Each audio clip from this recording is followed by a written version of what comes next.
안녕하세요. 호랑이 같은 아버지를 둔 30대 여자입니다. 호랑이 없는 굴에 여우가 왕이라는 말 들어보셨죠? 자격도 안 되는 사람이 주인 없는 틈에 누릴 권리도 없는 권리를 누리는 모양새를 일컫는 말인데요. 자격도 없는 사람이 분수도 모르고 이리저리 활개치고 다니다가는 일을 치기 마련이죠. 저는 호랑이 같은 아버지와 함께 저희 집에 들어온 그 염치도 분수도 모르는 여우를 쫓아냈어요. 전라북도 군산에서 나고 자란 저는 항상 장녀로서 집에서 돌아가신 어머니의 자리를 채우기 위해 홀로 고군분투했습니다. 어린 여동생에게는 언니로서 같은 여자로서 보호자가 되어줬고 아버지에게는 늘 걱정거리를 덜어주는 든든한 장녀가 되고 싶었죠. 그래서 그런지 제 개인의 꿈을 위해서 살기보다는 여동생에게는 본보기가 되고 아버지에게는 빨리 취업한 자식이 되고 싶어서 대학 졸업 후에 적당한 중소기업에 들어갔네요. 지역에서 꽤 큰 풍어장어집을 운영 중인 아버지 덕분에 모자람 없이 자라긴 했지만 그저 제가 장녀로서의 부담감을 어깨에 지고 있었던 것 같아요.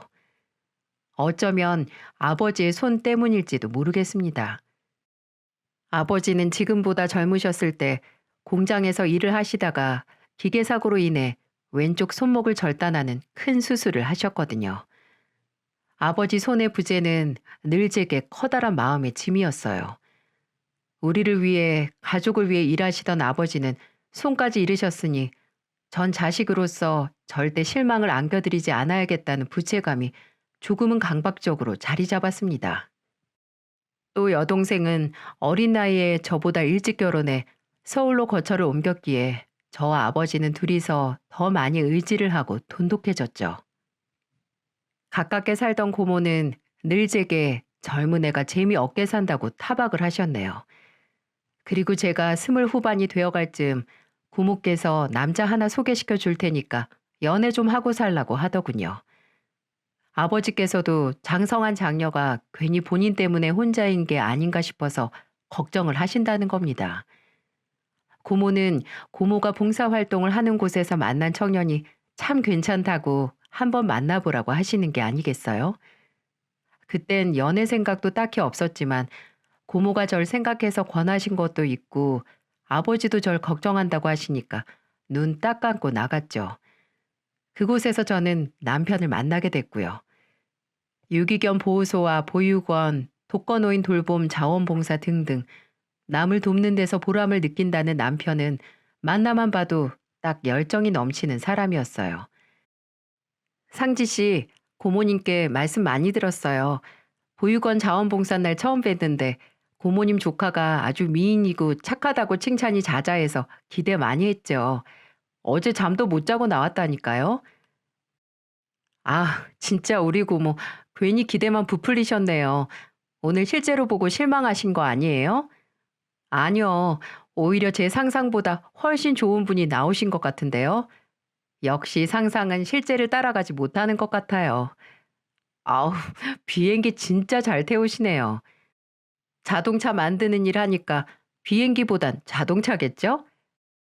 아, 준호 씨는 군산에서 일하신다고 들었는데 맞죠? 네, 외국계 대기업 자동차 회사 생산직이에요. 손만 봐도 딱 티나죠? 평일엔 일하고 주말에 봉사활동도 하시고 진짜 바쁘게 사시네요. 그 체력이 부러워요. 제가 인생을 좀 길게 보거든요. 한 번뿐인 인생인데 하고 싶은 거, 해야 하는 거 뭐든 적당히 밸런스 맞춰서 살려고 노력하고 있어요. 와, 그 추진력이 진짜 대단하네요. 뭐든 생각하는 건 쉬운데 진행하기가 어렵잖아요. 상지 씨도 나중에 저랑 보육원 자원봉사 한번 가보시는 거 어때요? 혼자 가는 것보다 심적으로도 그렇고 더 쉬우실 거예요. 그럼 그럴까요? 저도 한 번쯤은 가보고 싶었거든요. 그럼 그래요. 제가 오래 다닌 보육원이 있는데 사람들도 다 좋고 애들도 정말 귀여워요. 요양원도 자주 가고요. 고모께 전해들은 대로 남편은 정말 건실한 청년 그 자체였어요. 그 나이 때 넘치는 에너지를 모두 생산적이고 건강하게 해소하는 사람이었죠. 함께 종종 데이트 겸 봉사활동으로 남편이 말했던 보육원이나 요양원에 가서 자원봉사도 했습니다. 그 과정에서 남편이 봉사활동을 하게 된 계기를 들었는데 이해가 가면서도 마음이 아프더라고요. 제가 외동이거든요. 어머니 아버지도 제가 유치원 때부터 맞벌이라서 진짜 외롭게 지냈죠. 부모님 얼굴은 늘 아침에 몇 분, 저녁에 몇 분 이렇게 보고 주말에도 바쁘셔서 도통 내가 진짜 부모님과 같이 사는 건지 헷갈릴 정도였으니까요. 그리고 대학교 때 아버지가 돌아가시면서 깨달았어요. 진짜 옆에 있을 때 그때 더 잘했어야 하는데 하고요. 이제 막 알바 시작하고 효도하려고 하는데 아버지가 옆에 안 계시니까 아무리 슬퍼해도 시간은 되돌릴 수 없으니까 답답해서 좀 그런 먹먹함 잊으려고 시작한 게 바로 봉사활동이에요. 외로운 사람들 찾아가서 빈자리 채워주면서 저도 에너지 얻는 거죠. 공허함을 채우기 위해 봉사활동을 시작했다는 남편의 말에 가슴이 짠했어요. 보면 볼수록 남편은 개인적인 삶의 지향점도 확실했고 그래서 더 배울 점이 많은 사람이었어요. 연애한 지 1년이 다 되어갈 때 결혼 이야기가 구체화되기 시작했고 남편은 본인의 인생 목표를 제게 진지하게 털어놨죠. 언젠가 내 개인 사업을 하고 싶어. 어떤 걸로? 지금 하는 일이랑 연계된 걸로? 어, 큰 정비소나 자동차 용품점 하나 차려서 직원들 열댓 명 정도 거느리는 게 내 꿈이야. 몇십 년 동안 갈고 닦은 기술을 직원들한테 하나하나 전파해 주는 거지. 사장이자 멘토로서? 퇴직한 다음에 차리고 싶은 거야? 돈만 되면 퇴직 전에라도 차리고 싶은데 조건이 안 되면 퇴직하고 나서라도 하고 싶지. 100세 시대인데 퇴직한 후에 나이가 너무 아깝잖아. 솔직히 5, 60대면 한창 일할 나이 아닌가? 인생의 비전도 목표도 뚜렷한 남편이 참 좋았어요. 이렇게 목표의식이 투철한 사람이라면 결혼을 해서 가정을 꾸려도 안정적일 거라는 믿음이 있었어요. 저희 아버지께서도 결혼 전 남편과 몇 번 대화를 나누시더니 젊은 청년이 열정도 투지도 대단하다고 아주 마음에 들어 하셨죠. 그런 남편과 양가의 축복을 한 몸에 받으면서 결혼을 했습니다. 남편은 외로웠던 어린 시절 때문인지 자식도 많이 낳아 대가족이 되고 싶어 했어요. 저의 만류로 아이 계획은 딱 2명으로 합의봤지만 남편은 그것만으로도 만족스러워 보였어요. 보육원에 늘 출석 도장을 찍었을 만큼 아이들을 좋아하는 사람이었으니까요. 그렇게 결혼 생활 근 9년 동안 슬아의 아들 하나, 딸 하나 낳고 잘 살았습니다. 저는 체력적으로도 그렇고 둘째 가졌을 때 몸이 많이 약해져서 자연스럽게 다니던 회사를 그만둘 수밖에 없었지만 후회하진 않았어요. 둘째까지 낳기 전까지 회사를 다닐 수 있었던 것만으로도 제 자신이 참 대견했거든요. 그것도 모두 남편이 가정에 충실했기 때문인데요. 남편은 일 때문에 힘들다고 집에 들어오면 손을 그냥 놔버린 여느 남자들과는 달랐어요. 물론 가정은 부부가 둘이서 함께 꾸려나가는 거지만 현실적으로는 여자의 손길이 닿는 곳이 더 많잖아요. 하지만 남편은 늘 도와준다라는 것보다는 함께한다라는 느낌을 주는 사람이었어요. 그래서 8살 아들과 5살 딸은 늘 아빠 껌딱지였죠. 애들이 커가면서 더 아빠를 따르기 시작해서 오히려 제가 소외감을 느끼곤 했습니다. 그도 그럴 것이 역시 체력이 넘치는 아빠가 놀아주는 게 더 재밌었나 봐요. 크게 무언가 성취를 하거나 해냈다는 느낌은 없었어도 이대로만 쭉 살면 참 행복한 인생일 거라는 생각을 했죠. 소소하게 내 가정을 잘 꾸리면서 사는 게 성공한 인생 아니겠어요? 하지만 인생은 그렇게 호락호락한 게 아니었습니다. 늘 누구에게든 시련이 있기 마련이고 준비되어 있는 상태에서 닥치지 않기에 더 타격이 큰 거겠죠.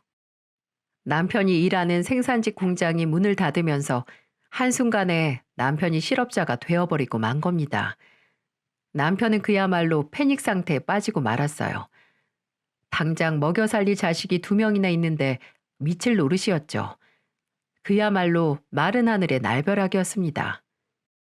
당장 경력 증명서와 제 취업에 필요한 서류를 몽땅 챙겨왔지만 쉽지 않았어요.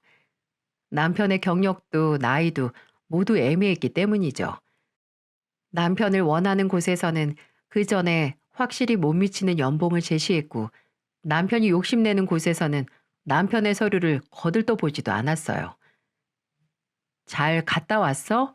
면접은 어땠어? 모르겠어. 나한테 그 돈 줄 바엔 나보다 스펙 좋은 요즘 애들 데려다가 돈 덜 주고 쓴다 눈치야. 나 정도면 물경력도 아닌데 진짜 서럽다. 자존심이 높았던 사람이 몇 번의 낙방으로 점점 작아지는 모습을 보기가 괴로웠어요.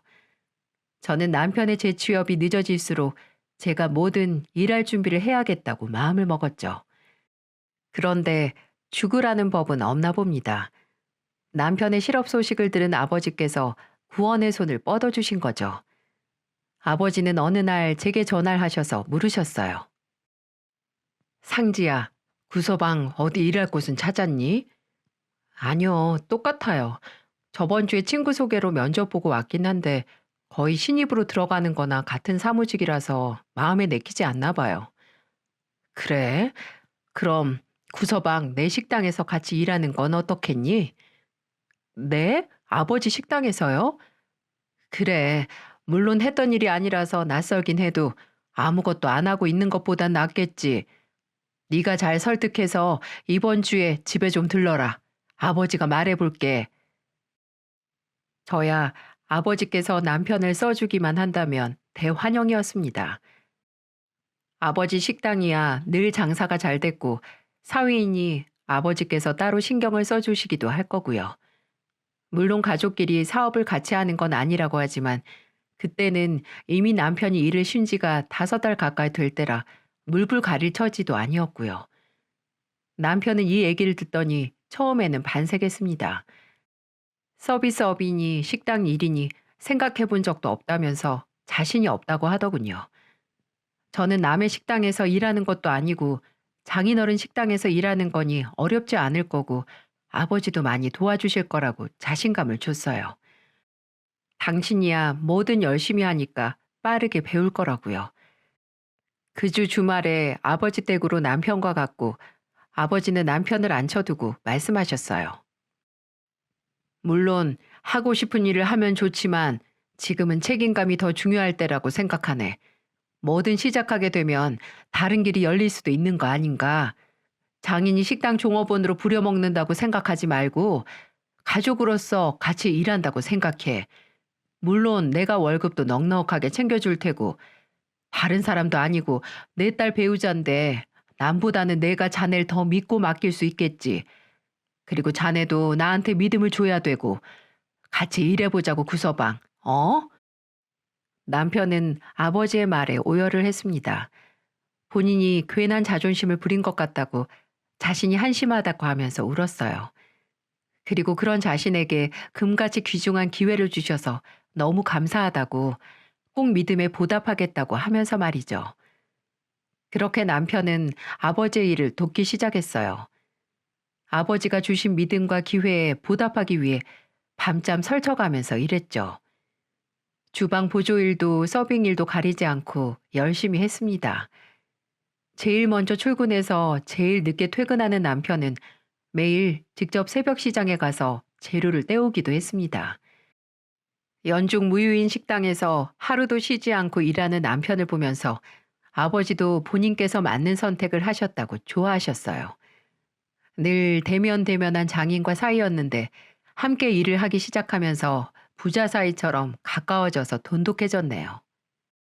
제가 종종 식당에 가면 남편은 늘 아버지 옆에서 새로운 메뉴에 대해 말을 하기도 하고 식당 홍보에 대한 아이디어를 내놓기도 했어요. 장인어른, 이런 거 어떠세요? 요즘 장어집에서는 이런 반찬은 기본을 내놓는다고 하던데. 우리 지금 반찬 종류도 많지 않나? 더 늘리면 오히려 산만하고 부담스러울 것 같은데. 그럼 기존에 있던 걸 몇 개 빼면 되죠. 시험 삼아서 제가 주방 이모님께 부탁드려 볼까요? 몇 개 바꿔서 나가보고 반응 보고 결정하면 괜찮을 것 같은데. 남편은 정말 열정적이었습니다. 아버지가 주신 기회를 살면서 얼마 오지 않는 제2의 기회라고 여기고 뭐든 해보려고 했어요. 아버지도 남편의 그런 열정을 좋게 보셨고요. 일을 새로 시작한 만큼 저나 아이들에게 소홀해지긴 했지만 그냥 자연스러운 과정이라고 생각했어요. 이제야 한 고비 넘기고 걱정 없이 살만했는데 역시 집안의 고비는 언제나 홀로 오지 않는 것 같습니다. 남편이 아버지께 보답한다고 오랫동안 안 하던 건강검진을 싹 해드렸는데 안 좋은 결과가 나와버린 겁니다. 위암? 우리 아버지가 암이라고? 며칠 소화가 안 된다고 하시긴 했거든. 그래서 이번 기회에 건강검진 받으면 좋겠어서 받게 해드렸는데, 접수를 내가 해서 보호자가 나로 되어 있잖아. 그래서 나한테 연락이 먼저 왔나 봐. 어떡해? 우리 아버지가 암이라니. 잠깐, 근데 아버지는 아셔? 어, 병원에서 장인어른께 먼저 연락을 했지. 여보, 일단 너무 걱정 말고 서울 큰 병원으로 가서 조직 검사부터 하자. 의사 말이 진행성은 아닌 것 같다고 하니까 초기 치료가 중요하잖아. 내 후배 어머니도 위암이었는데 그 병원에서 초기 치료 받으시고 완치하셨대. 일단 지금 할 수 있는 것부터 시작하자. 식당은 나한테 맡기시고 마음 편히 검사 받으시라고 해. 만약 수술까지 해야 되면 거기서 바로 입원하면 되니까 바로 하고. 돌아가신 어머니처럼 아버지까지 암이라니. 전 평정심을 유지할 수 없었어요. 남편이 아버지의 건강을 염려해 그때 건강검진을 받지 않았다면 어떻게 됐을지, 이제라도 발견해서 다행이라고 생각하라던 남편의 말을 듣고 되도록 나쁜 생각은 안 하려고 했어요. 아버지도 소중히 운영해온 식당을 믿을 만한 사이가 책임지고 본다고 하니 마음이 한결 가볍다고 하셨네요.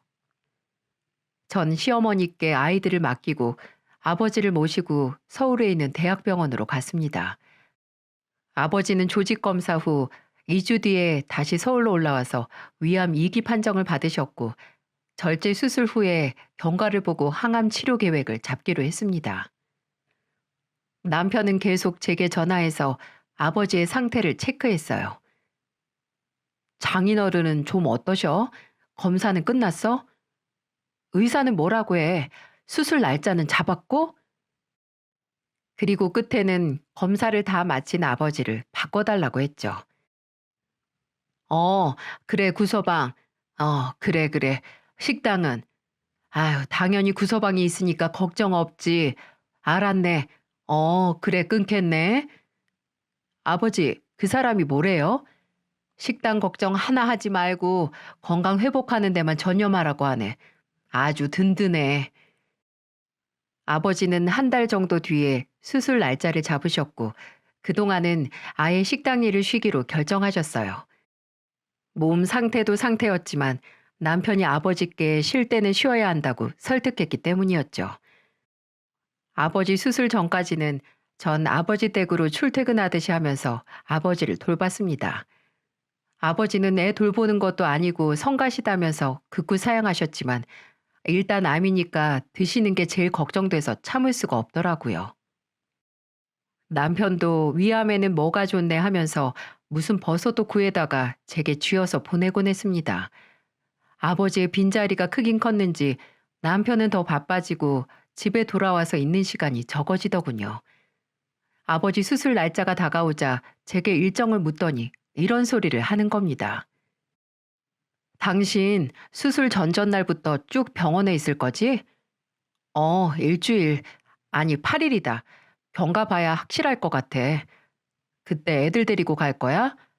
어떻게 애들을 데려가? 선우 학교도 있는데. 죄송하지만 어머님께 부탁드려야지. 어머니가 하루 종일 애들을 보실 수도 없고 서울에 처제 있잖아. 처제한테 부탁하면 안 돼? 일주일만 딱 봐달라고. 아유, 수지가 어떻게 애들을 봐. 걔네 애들도 있고 상지 이번에 파트타임 일도 시작해서 바빠. 아, 그렇겠네. 그리고 왜 어머님만 애들을 봐.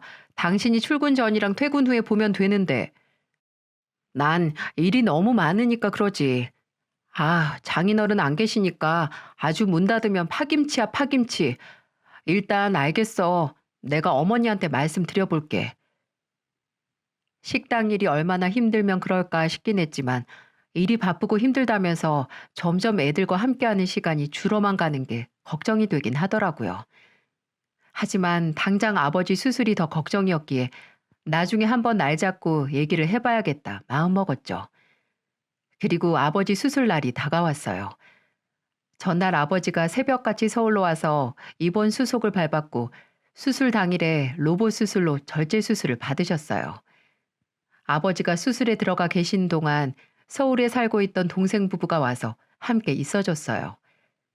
혼자서 별별 생각이 다 들어서 힘들었는데 동생이 와서 견딜만 했습니다.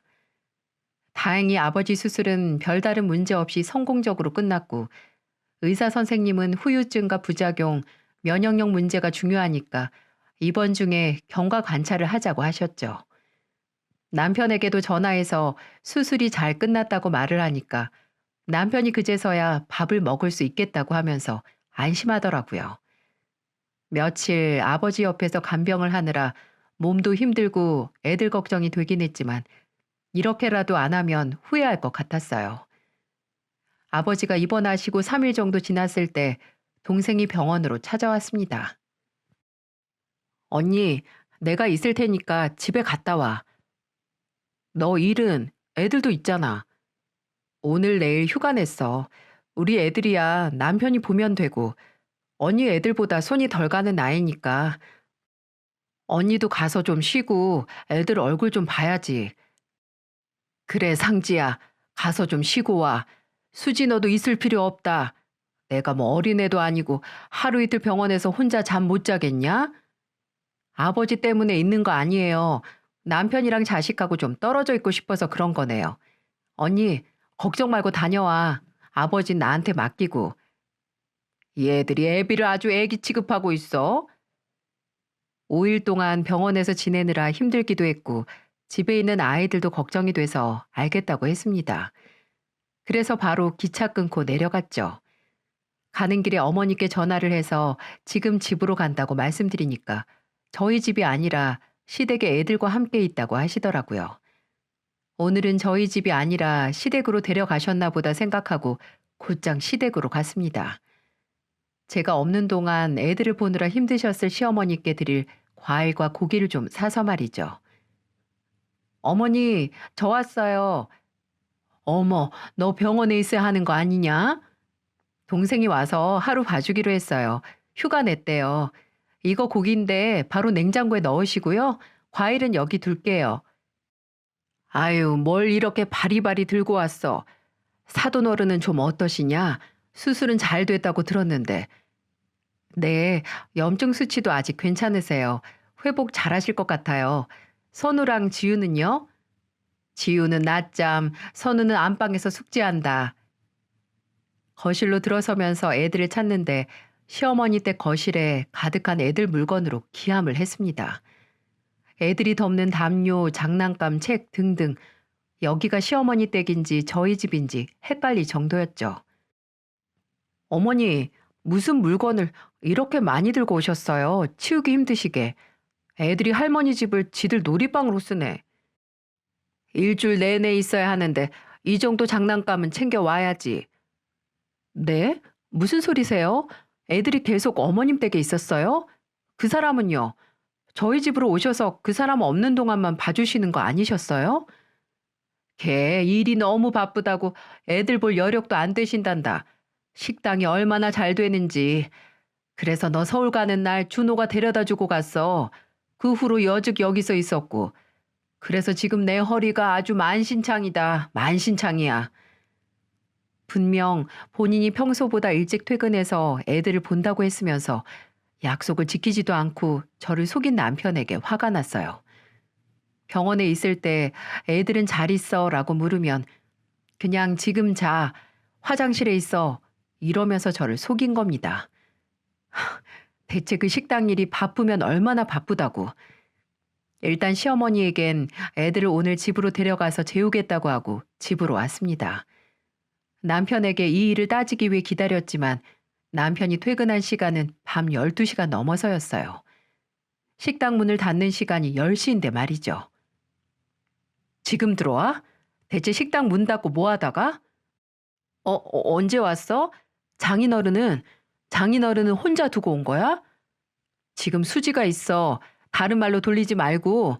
나 서울 가 있는 동안 계속 애들 시댁에 맡긴 거 어떻게 된 거야? 식당 일이 그렇게나 바빠? 퇴근 후에 몇 시간 애들 돌봐줄 기력도 없을 만큼? 진짜 바빴어.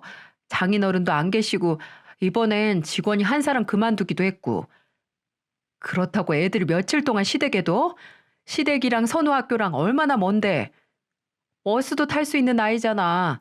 내가 진짜 힘들어서 그랬어. 힘들어서. 다른 일도 아니고 장인어른하고 함께 하는 일이잖아. 그래서 더 잘하고 싶어서 그랬어. 제발 나 좀 이해해 주라. 계속해서 힘들다고 감정에 호소를 하는 사람에게 더 이상 말을 할 수가 없었습니다. 더 이상 따져봤자 같은 말만 되풀이해서 감정만 상할 뿐이었어요. 남편은 남은 이번 날짜 동안은 본인이 일하는 동안만 시어머니가 와서 봐주시고 퇴근하고서는 본인이 보겠다고 하면서 제게 사과를 했네요. 미심쩍긴 했지만 동생 휴가가 이틀뿐이라 전 다시 병원으로 돌아가야 했기에 알았다고 하고는 대화를 마무리 지었어요. 오랜만에 만난 애들의 얼굴을 보면서 힘을 재충전하고 다음날 다시 서울로 올라갔습니다. 동생은 오후에 일이 있다고 먼저 떠나겠다고 하더군요. 그 연락을 받고 걸음을 서둘러서 아버지 병실로 가는데 병실 문 앞에 선 순간 문이 열리고 낯익은 사람 2명이 나오는 거예요. 최 반장님? 아, 상지구나. 최 반장님은 저희 아버지 식당의 최고참 직원이셨어요. 아버지가 식당 문을 열 때부터 함께 일하시고 괄괄하고 리더십이 강하셔서 주방에서는 최 반장님 하고 부르기도 했습니다.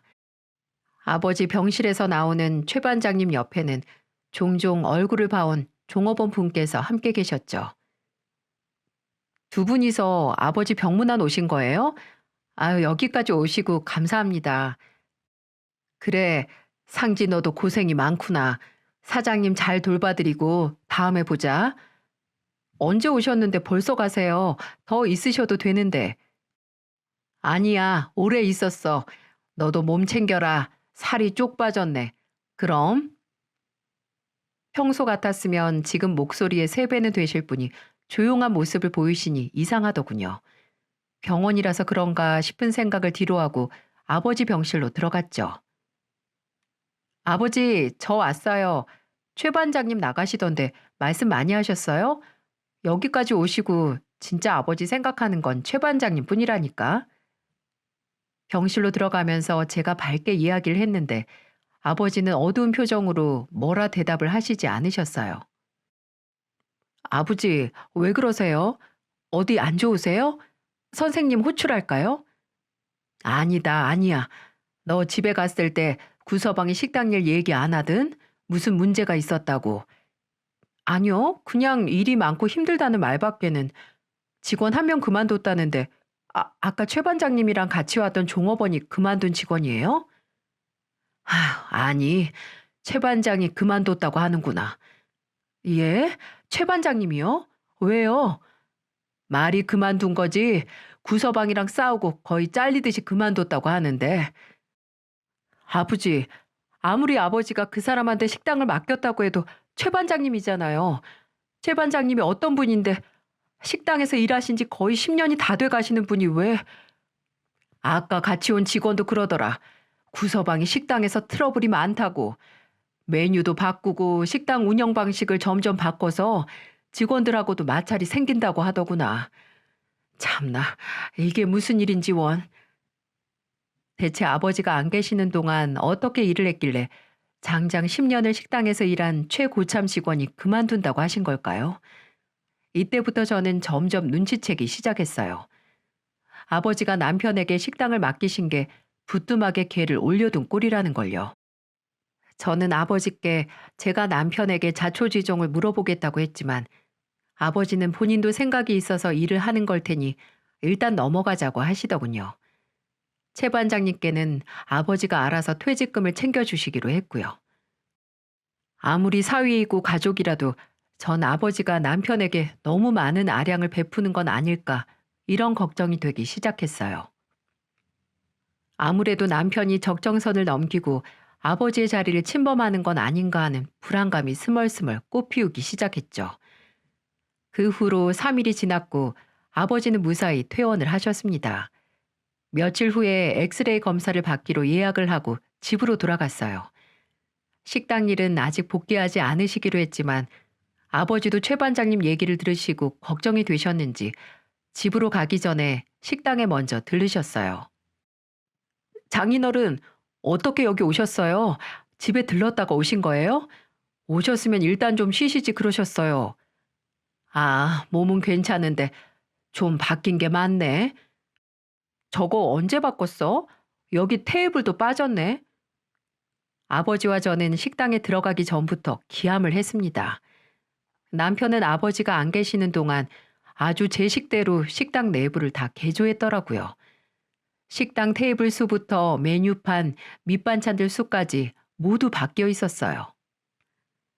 아, 좀 바꿨어요. 근데 바꾸고 나서 오히려 반응이 좋아요. 왜 진작 안 바꿨을까요? 그쵸?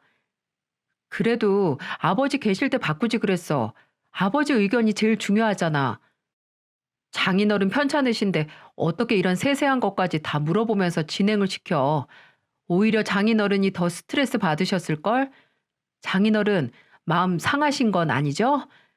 저는 장인어른 몸 상태 생각해서 괜한데 신경 안 쓰시도록 한 건데. 아내인 제가 봐도 너무나 가증스러운 말이었어요. 솔직히 변명이 그득한 말에 조금 정이 떨어지더군요. 아버지는 그런 남편의 말에 그저 묵묵히 식당을 한 번 더 둘러보시더니 그저 시간 날 때 집으로 한 번 오라는 소리만 하셨네요. 최 반장님 얘기를 하실 건지 그간 식당 상황이 어땠는지 보고를 받으실 건지 알 수 없었지만 분명 아버지도 이 급작스럽고 무례한 변화가 달갑지는 않으신 것 같았어요. 하지만 아버지도 별다른 선택지가 없으셨을 것 같습니다. 앞으로 검진 날짜는 수두룩 잡혀 있고 항암 치료까지 시작하면 더 식당을 볼 여유가 없을 테니까요. 그때 소중한 식당을 맡길 거라곤 사위뿐이셨겠죠. 지금 생각해보면 어쩌면 아버지는 울며 겨자 먹기로 그 사람에게 식당을 맡기신 건 아닌가 싶습니다. 이후로도 남편이 식당 유니폼도 바꾸고 오픈 시간 마감 시간도 마음대로 바꾸기 시작했어요.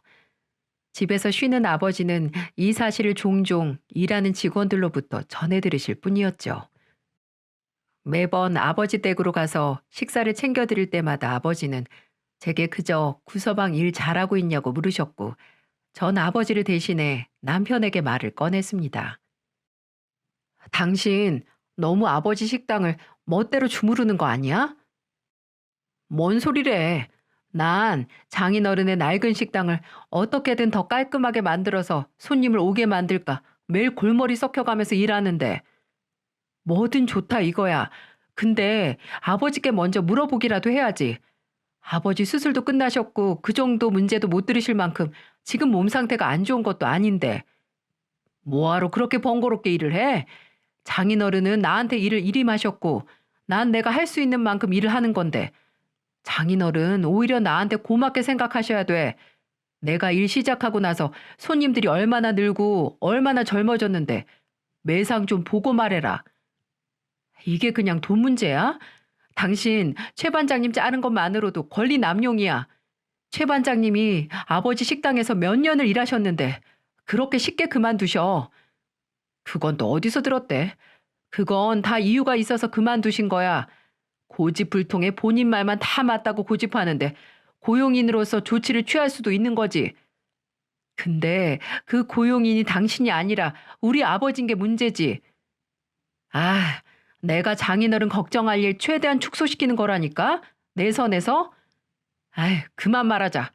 나 방금 집에 와서 피곤하고 사업 머리라고는 없는 사람한테 내 말 이해시킬 힘도 없어. 나한테 말하기 싫으면 아버지 댁에 좀 가봐. 그날 아버지가 한 번 오라고 하셨잖아. 아직도 안 갔다며? 아휴, 내가 갈 때 되면 갈 거야. 그 잔소리 좀 그만해. 남편은 그저 매상이 올랐으면 됐다. 본인 선에서 할 수 있는 일을 한 거다. 다 장인어른을 위해 한 일이다라고 하면서 변명만 늘어놓더군요. 그동안 아버지는 병원에서 엑스레이다, CT다 여러 검진을 하시고 다녔습니다. 아무래도 식당 일에는 더 손을 놓으실 수밖에 없었죠. 하지만 무난히 몸을 회복하셨고 집에서 혼자 지내실 수 있게 됐어요. 그리고 어느 날 남편이 술에 만취해서 들어오는 게 아니겠어요? 아니, 지금까지 식당에서 일하다 온 사람이 많지라뇨. 손님들과 한 잔 꺾었을 리는 없잖아요. 뭐야? 왜 이렇게 술에 취했어? 식당에서 오는 거 아니야?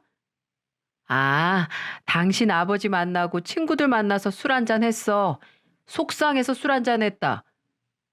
아버지한테 무슨 소리 들었어? 왜 속상한데? 됐어. 너한테 말해봤자 네가 뭘 아냐? 네가 남자들 사업을 알아? 아휴, 단단히 취했네. 됐어. 가서 잠이나 자. 없는 정까지 떨어뜨리지 말고.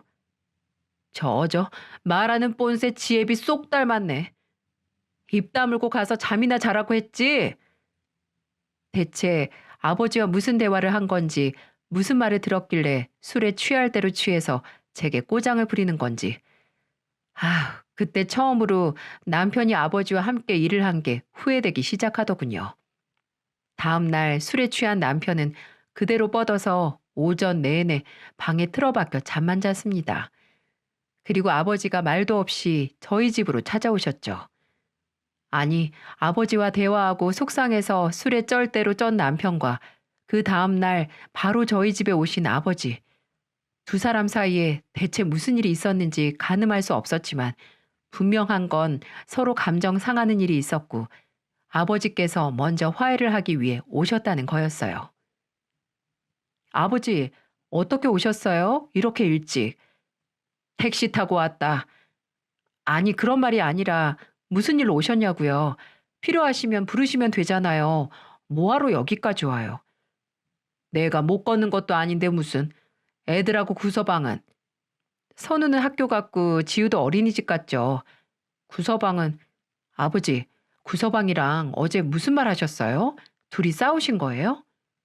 왜? 무슨 말 하든? 아니, 어제 술을 많이 먹고 왔길래요. 아직도 자고 있어요. 그랬냐? 그럼 식사도 안 했겠네. 너는 밥 먹었고? 아버지, 우리 아침에 빵 먹어요. 아침부터 밀가루 먹으면 쓰냐? 아버지가 뭐든 만들어 줄게. 냉장고 좀 쓰자. 아버지는 갑자기 주방으로 들어가더니 냉장고를 열고 요리를 하시기 시작했어요. 아무리 봐도 아버지가 뭔가 잘못을 해서 지금 이러시나 싶었죠. 아니, 근데 아버지가 남편에게 잘못할 일이 뭐가 있겠어요? 바지락 있네. 이거 내가 좀 쓴다. 네, 쓰세요. 근데 뭐 하실 건데요? 어, 면이 없으니까 칼국수 못하고 애호박이랑 해서 바지락 된장찌개 하자. 와, 아버지 된장찌개 진짜 오랜만이다. 요리하시는 아버지는 한쪽 팔이 없는 게 눈에 보이지도 않을 정도로 정말 능숙하게 음식을 만드셨어요. 저게다 홀로 딸 두 명을 키운 아버지의 연륜에서 나오는 거겠지 하는 생각에 괜시리 코가 시큰거릴 때 안방문이 열리고 막 잠에서 깬 남편이 나오더군요. 아우, 속이야. 뭐 해장할 거 없어? 아, 뭐야? 아버지 오셨어. 바지락 넣고 된장찌개 해주신대. 안깨 구서방, 와서 해장해. 아버지는 흘낀 남편을 돌아보며 말하셨고 남편은 별다른 대답도 없이 그저 느릿느릿 식탁에 앉았습니다. 숨막히는 긴장감에 제가 다 숙취가 생긴 것 같았어요. 제가 식탁을 차리고 아버지는 다 된 된장찌개를 국그릇에 담아 가져다 주셨어요. 아, 진짜 냄새 죽인다. 아버지 잘 먹을게요. 아우, 이 맛이야. 우리 아버지 솜씨 안 죽었네. 솜씨라고 할 게 뭐 있나? 그냥 된장 맛, 바지락 맛. 아유, 비려.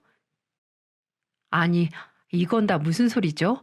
시원하고 얼큰한 국물을 한술 더 뜨고 있는데 남편 입에서 분위기를 단숨에 깨버리는 말이 튀어나오는 겁니다. 뭐가 비려? 하나도 안 비린데. 바지락 상한 거 아니야? 아우, 나 속 더 뒤집힌다. 토할 것 같아. 여보, 먹기 싫으면 그냥 안 먹으면 되지. 무슨 말을 그렇게까지 해? 내가 비려서 먹기 힘들다는데 왜 나한테 뭐라고 하냐? 참나. 오, 아우, 진짜 안 되겠다. 이 냄새 때문에 머리도 더 아프고 속도도 느글거려. 아버지가 만드신 된장찌개 냄새를 맡고 헛구역질까지 하던 남편은 국그릇을 들고 그대로 화장실로 향했어요. 그리고 분명히 들렸어요. 무엇인가 변기로 내려가는 소리가요. 그렇습니다. 남편이 아버지가 손수 만드신 된장찌개를 변기에 내려버린 겁니다. 충격적일 정도로 무례한 짓을 한 남편은 아무렇지도 않은 표정으로 화장실에서 나와 주방으로 왔습니다. 그리고 뺀질한 얼굴로 이렇게 말했어요. 앞으로 이런 거 만들지 마세요. 뭐하러 재료 버리는 짓을 해요? 당신 미쳤어? 그걸 왜 거기에 버려? 뭐 하는 짓이야 지금? 아, 왜 나한테 그러냐고. 냄새로 사람 괴롭게 만든 음식은 당연히 버려야지. 그게 말이 돼? 당신 어제 아버지랑 무슨 일이 있었는지 모르겠지만 아무튼 지금 그거 화풀이하고 있는 거잖아. 치졸하게. 뭐 치졸? 지금 나한테 치졸이라고 했냐? 진짜 치졸한 게 누군지. 자네는 해고야. 네? 지금까지 남편의 충격적인 행동에도 묵묵히 앉아있던 아버지 입에서 해고라는 단어가 나왔어요. 저도 저지만 남편은 사색이 돼서 당황하더라고요. 그리고 곧 애써 어이없다는 표정을 지으며 말하더군요. 하, 장인어른, 지금 저 해고하면 식당은 누가 봐요? 누가? 고참 직원들 거의 그만뒀는데 관리자까지 그만두면 식당 개판 날걸요? 그건 네 놈이 걱정할 필요 없어. 어차피 식당 정리할 생각이었으니까. 그게 무슨... 내가 도저히 봐줄 수가 없는 수준이야. 내 딸을 생각해서 지금까지 참았고 그래도 어른으로서 먼저 잘 풀어보려고 왔는데 제정신인가? 어? 제정신이야? 주인 자리는 빼앗는 게 아니라고 하는데 이건 주인 행세를 하는 걸 넘어서서 아주 빚쟁이 마냥 뭐든 당연한 권리처럼 요구하잖아. 내가 내 딸 생각해서 식당에 자리 하나 마련해줬는데 그 은혜도 모르고 발만 뻗고 있어? 아버지, 난 네 놈 안 보고 살면 그만이야. 식당은 그대로 다른 사람한테 팔아버릴 테니까 그런 줄 알아. 오늘부터 안 나와도 돼. 그냥 쭉 쉬게나. 알아들었는가? 아버지는 그 말만 남기시고 집을 나가셨어요. 저는 멍하니 서 있는 남편에게 대체 무슨 일이 있던 거냐고 물었죠. 당신 어제 아버지한테 대체 무슨 소리를 한 거야? 지금까지 식당을 어떻게 했길래 아버지가 저렇게 나오셔? 그 식당이 우리 아버지한테 어떤 식당인 줄 알아? 아이, 나도 몰라, 모른다고. 아, 진짜 미치겠네.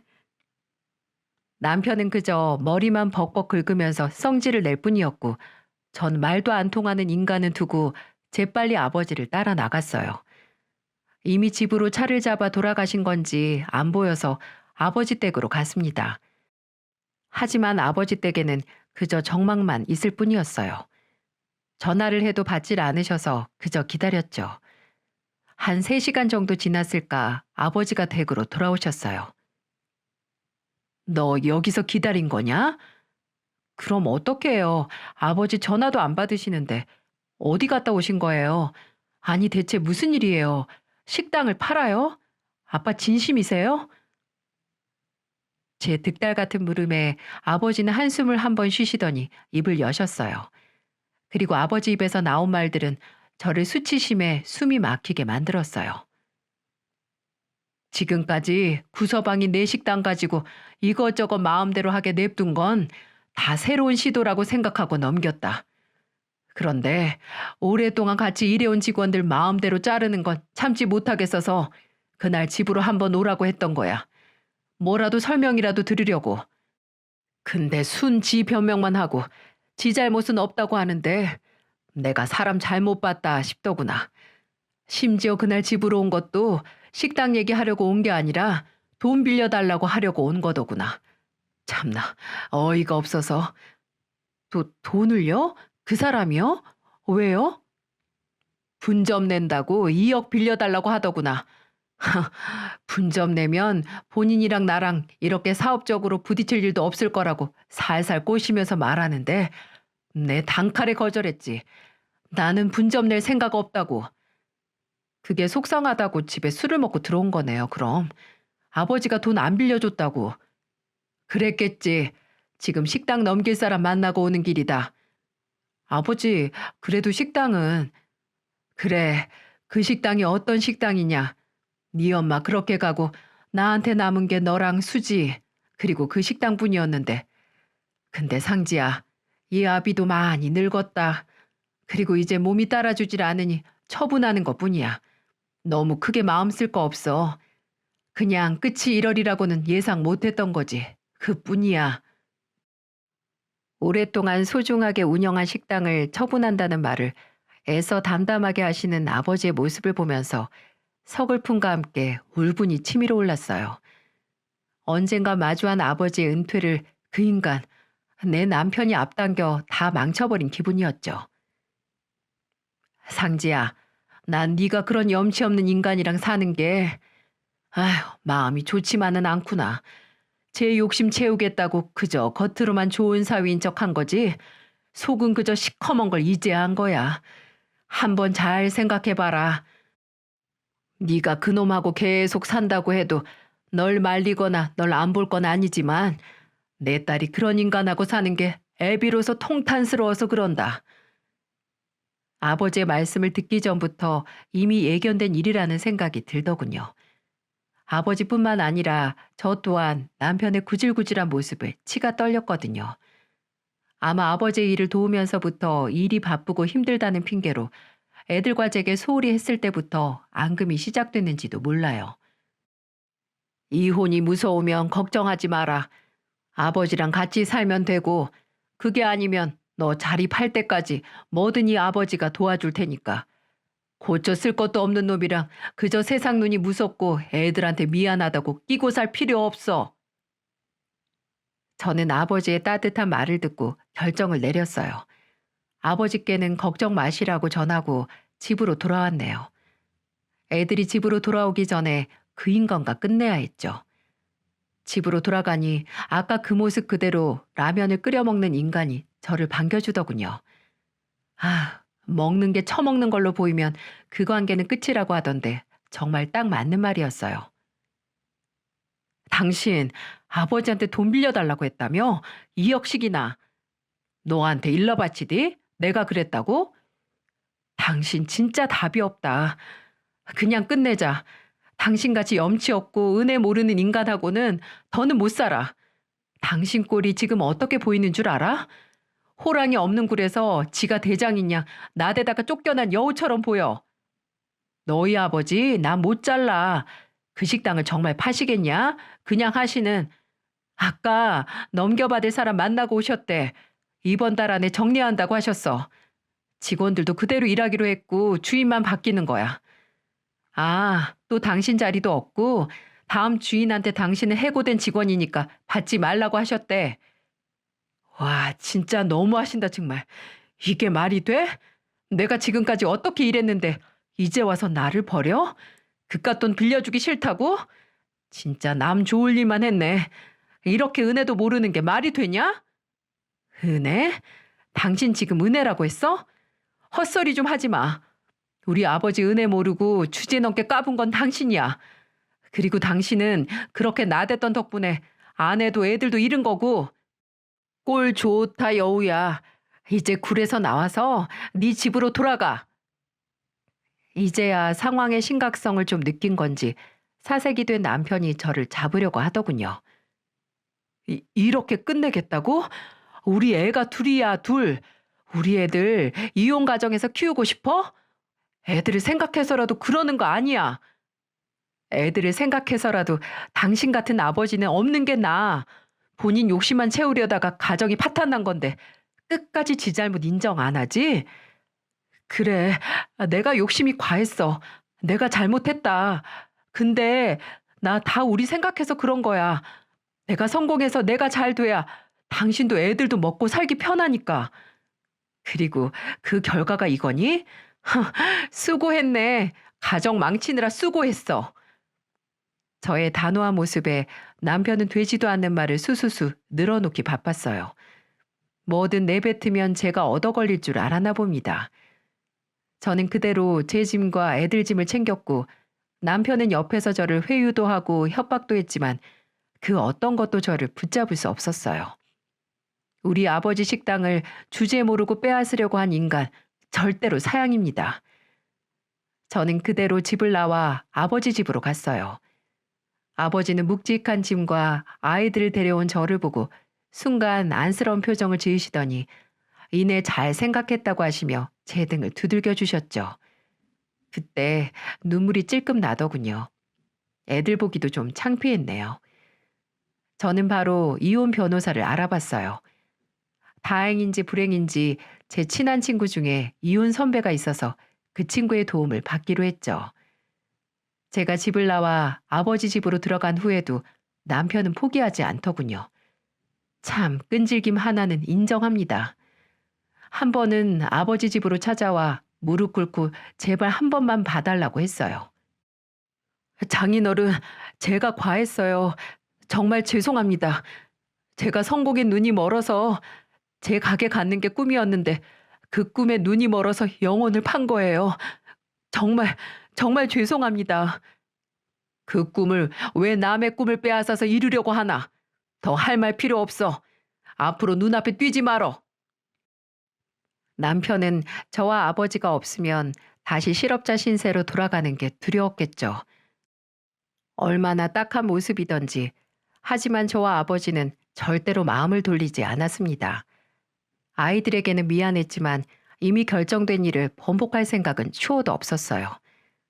남편이 부정을 저지르거나 폭력을 쓴 게 아니라 제게 유리한 이혼 소송 과정을 거치지는 못했지만 경제적 능력이 다시 0으로 돌아간 남편에게서 단독 양육권을 가져올 수 있었습니다. 저는 아버지가 계시고 아버지의 재산이 있었으니까요. 재산 분할을 하는 동안에도 남편은 제발 본인을 버리지 말라며 빌더군요. 이대로 길가에 나앉으면 우리 애들, 애비 없는 자식들 된다고 반 협박을 하면서 매달리더군요. 끝까지 구질구질한 모습을 보여주는 남편. 아니, 전 남편 때문에 그간 저의 결혼 생활이 모두 퇴색되는 기분이었어요. 저는 변호사를 통해 앞으로 연락을 하지 말라고 했습니다. 더 이상 괴롭히면 정말 저와 끝까지 가는 거라고요. 지금은 아버지와 아이들과 함께 지내고 있어요. 아버지는 항암 치료를 시작하셨고 병원은 사는 지역으로 옮겼습니다. 계속 오가기는 힘드니까요. 아버지는 꿋꿋하게 항암 치료를 잘 받고 계세요. 손주들과 오래오래 사신다고 아주 열심히시네요. 담당 의사 선생님께서도 이렇게만 가면 경과 관찰만 잘해서 완치가 가능할 것 같다고 하셔서 한시름 났습니다. 저는 이혼녀가 된 지 이제 반년이 조금 넘었어요. 이혼하면 뭔가 엄청난 변화가 있을 거라고 생각했는데 그것도 아니네요. 결혼 생활 마지막 부분은 거의 남편 없이 아이들과 지냈기 때문도 있는 것 같아요. 그 대단한 일 한다고 늘 바빴던 사람은 집에 없는 거나 매 한 가지였으니까요. 역시 누울 자리를 봐가면서 발을 뻗어야 하는 것 같습니다. 주제도 염치도 모르고 발을 뻗던 전 남편은 호랑이 아버지의 선언 하나로 가정도 잃고 직업도 잃게 됐으니 말이죠. 마지막으로 시어머니의 연락으로 알게 된 사실은 그 인간은 아직도 일자리를 찾지 못했나 보더라고요. 당장 눈앞에서 사장 자리를 놓친 것 같은 기분일 텐데 뭐 안타깝지도 않네요. 그저 마흔이 다 돼서 아직 여탈 직업 하나 못 구한 제 전 남편에게 그저 조금 남은 인류애적인 마음으로 언젠가 천직을 꼭 찾길 바란다는 말을 하고 싶습니다. 언제가 되었든지 말이죠. 아버지는 치료 후에 은퇴 생활을 손주들과 함께 한다고 아주 기대하고 계시네요. 그리고 저도 더 이상 아버지께 의지하지 않고 할 일을 찾아보려고 합니다. 오래 경력이 단절되긴 했지만 절 아껴주시고 믿어주신 아버지가 계시니까 두렵지도 않고 저만 바라보는 아이들이 있으니 용기가 나네요. 염치 없는 여우를 굴에서 쫓아낸 저의 이야기를 들어주신 여러분께 깊은 감사를 드립니다. 여러분의 인생에는 제 전남편과 같은 여우가 절대 들어오지 않길 바랍니다.